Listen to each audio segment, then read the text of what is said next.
যখন সব কিছু শুরু হলো আমি বেশ কয়েকটা ভিডিও বানিয়েছি। সেই ভিডিওতে বাস্তবতা তুলে ধরেছিলাম যে বাংলাদেশ ক্রিকেট দলের বিশ্বকাপ যাত্রা অনিশ্চিত হয়ে গেছে।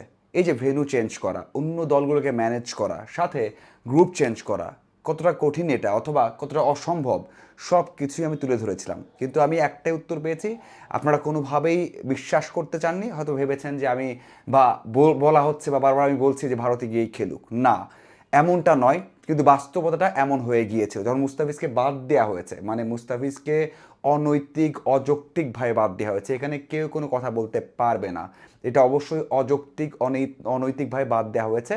তখন যে রিয়াকশনটা দেখানো হয়েছে বাংলাদেশের পক্ষ থেকে, ওই সময়টাতেই বাংলাদেশের বিশ্বকাপ ভাগ্য একেবারে ঝুলে গেছে। এবং আমরা যখন বিশ্বকাপ খেলতে ভারতে যাব না এটা ওই সময় এবং এখন পর্যন্ত যৌক্তিক হতে পারে বা যৌক্তিক। কারণ যখন মুস্তাফিজকে বাদ দেওয়া হয়েছে, সেই সমস্যা হবে না বাংলাদেশ ক্রিকেটারদের সাথে, বা তারা যে একেবারে নির্বিঘ্নে খেলতে পারবে সেই নিশ্চয়তা নেই। এবং সবচেয়ে বড় বিষয় হচ্ছে, যদি বাংলাদেশ দল খেলতেও যায় ভারতে, যদি খেলতেও যায়, তারপরেও একটা টেনশন থাকবে। প্রত্যেকটা ক্রিকেটার সেই ফিল করবে যে কখন কি ঘটতে পারে। হয়তো বা হোটেল থাকবেন, হোটেলের বাইরে যাবেন, তখন চিন্তা করবে যে কি হতে পারে, কেউ কি খারাপভাবে নিচ্ছেন কিনা, কেউ কোনো ধরনের অপ্রীতিকর ঘটনা ঘটাবে কিনা। এই যে টেনশন নিয়ে বিশ্বকাপ খেলা, এটা অবশ্যই যৌক্তিক না। এই জন্য বলবো, ভারতে খেলা হচ্ছে কি হচ্ছে না, বাংলাদেশ দল যাবে কি যাবে না, এটা নিয়ে খুব একটা প্রশ্ন নেই। বাংলাদেশ দল যাবে না, এটা সিদ্ধান্ত নিয়েছে।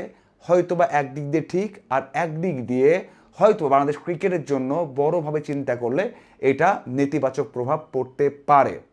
কিন্তু আমি ওই সময় থেকে এখন পর্যন্ত আমি বলে এসেছি যে আসলে বাংলাদেশ দলের বিশ্বকাপ খেলার সম্ভাবনা একেবারে আর নেই। শুরু থেকে বলেছে, আপনারা যদি সেখান থেকে দেখেন, এখন পর্যন্ত আপনারা অনেক কথা বলেছেন যে আমি হয়তো ভারতে গিয়ে খেলার কথা বলছি। আমি কখনোই বলিনি যে বাংলাদেশ দলের ভারতে গিয়ে খেলতে হবে, বাট এটা বলেছি যে বাংলাদেশ দল ভারতে গিয়ে খেলবে না, এই জন্য অন্য কোনো জায়গায় ম্যাচ নেওয়া সম্ভব না। অবশেষে সেটাই হতে যাচ্ছে যে বাংলাদেশের আর কোনো অপশন নেই।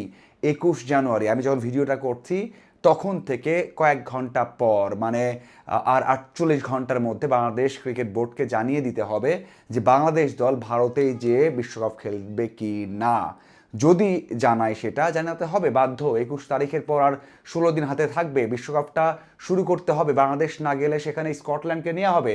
আমি এই ভিডিও আগে করেছি, মানে একদিন আগে করে বলেছিলাম যে বাংলাদেশ না গেলে সেখানে স্কটল্যান্ডকে নেওয়ার সম্ভাবনা তৈরি হচ্ছে। সেটাই এখন আরও বেশি জোরালো হয়েছে যে বাংলাদেশ দল না গেলে, এই যে 21 তারিখের মধ্যে যখন জানিয়ে দেবে যে ভারতে যাবে না বা বিশ্বকাপ খেলবে না, কারণ শ্রীলঙ্কার অপশনটা বন্ধ হয়ে গেছে, তখন স্কটল্যান্ডকে নেওয়া হবে 20তম দেশ হিসেবে। দেখুন, অনেক অনেক সম্ভাবনা তৈরি হয়েছিল যে পাকিস্তান থেকে আমরা জানতে পারছি যে সেখান থেকে বলা হচ্ছে, গণমাধ্যম বলছে যে পাকিস্তান খেলবে না, বয়কট করবে যদি বাংলাদেশকে বিশ্বকাপে কোনো না কোনোভাবে বিশ্বকাপের ম্যাচগুলো খেলতে দেওয়া না হয়। দেখুন, এটা আসলেই আমি এর আগেও বলেছি যে যেহেতু ক্রিকেট বোর্ড থেকে বলা হয়নি, এর আগেও ভেন্যু চেঞ্জ নিয়ে কথা হয়েছে। কিন্তু ভেন্যু চেঞ্জ নিয়ে কথা বলার পর আর কিছু কি হয়েছে? দৃশ্যমান কিছু কি আমরা দেখেছি?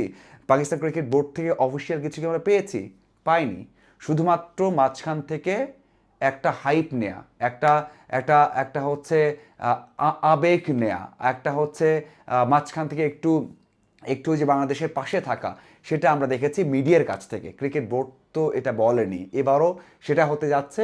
এবারও যেই সংবাদগুলো আসছে যে বাংলাদেশ ক্রিকেট বোর্ডকে 21 তারিখের মধ্যে জানাতে হবে যে বাংলাদেশ দল ভারতে গিয়ে বিশ্বকাপ খেলবে কি খেলবে না, না খেললে স্কটল্যান্ডকে সেখানে নেওয়া হবে। দেখুন, ইম্প্যাক্ট কি হবে এটা নিয়ে অনেক কথা হতে পারে, মানে প্রভাব কি পড়তে পারে। দেখুন, এই যে জার্সি পরে আছি, আপনারা হয়তোবা হয়তোবা আমরা হয়তো বলতে পারি যে আসলে বাংলাদেশ ক্রিকেট দলের কি ক্ষতি হবে। বাংলাদেশ ক্রিকেট বোর্ডে অনেকেই বলেছেন বা দু একজন বলেছেন যে একটা দুটো বিশ্বকাপ খেলে না খেললে কি হবে। কিন্তু বিশ্বকাপ যারা খেলেন, যে ক্রিকেটাররা খেলেন, তারা বোঝেন আসলে এই ক্রিকেটটা কত বড়। বা যারা খেলেছেন আগে বাংলাদেশের জন্য একদিনের জন্য ওই জার্সিতে পড়েছেন, তারা সবাই জানেন যে একটা ম্যাচ খেলার সম্মান কতটুকু, একটা বিশ্বকাপ খেলার সম্মানটা কত বেশি।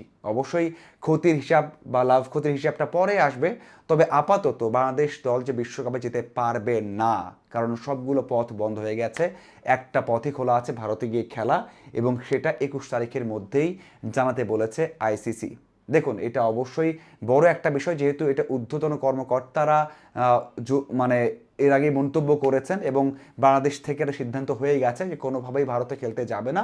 তার মানে আমরা তো সিদ্ধান্ত মিলিয়ে নিতেই পারি যে বাংলাদেশ দলের বিশ্বকাপ খেলা হচ্ছে না। এবং সবচেয়ে বড় বিষয় হচ্ছে, আমি এই বিষয়টা প্রথম ভিডিও ছাড়া প্রায় সবগুলো ভিডিওতেই বলেছি বাস্তবতা কী, কেন শ্রীলঙ্কাতে নেওয়া যাচ্ছে না বা নিতে পারবে না, কেন গ্রুপ চেঞ্জ করা যাবে না, কেন অন্য কোনো জায়গায় পাকিস্তানে নেওয়া যাবে না, সবগুলো বিষয়ে কিন্তু আগে থেকেই জানিয়েছিলাম। কারণ একটা বিশ্বকাপে অনেকগুলো সমস্যা চ্যালেঞ্জ থাকে, সেটা কিন্তু এখন ফুটে উঠছে এবং সেই উত্তরটাই আইসিসি থেকে দেওয়া হয়েছে। এই যে 3 বা 4 তারিখ থেকে এই ঘটনা শুরু হয়েছে যে মুস্তাফিজকে বাদ দেওয়া হলো, এরপর থেকে পরের দিনই বাংলাদেশ থেকে বলা হলো যে বাংলাদেশ দল কোনোভাবেই ভারতে খেলতে যাবে না। তখন থেকে 3 থেকে 4 থেকে শুরু করে এই যে 20 তারিখ পর্যন্ত মিটিং হয়েছে, সিটিং হয়েছে, কথা হয়েছে, ইমেল চালাচালি হয়েছে, অনেক মিডিয়াতে অনেক কিছু এসেছে, কিন্তু কোনো কিছুতেই কিন্তু কাজ হচ্ছে না। তারপরেও 48 ঘন্টা হাতে সময় আছে। আমরা আশা করতে পারি, আমরা আর একটাবার চেষ্টা করতে পারি যে বাংলাদেশ দল কিভাবে বিশ্বকাপটা খেলতে পারে, শ্রীলঙ্কায় কিভাবে নেওয়া যেতে পারে, নেওয়া যাবে কি, যদিও সেটা এখন দূরের বাতিঘর। দেখার অপেক্ষা এখন শেষ পর্যন্ত কখন আনুষ্ঠানিক ঘোষণা আসে। আপনাদের কি মনে হয় অবশ্যই জানাবেন। ধন্যবাদ সবাইকে।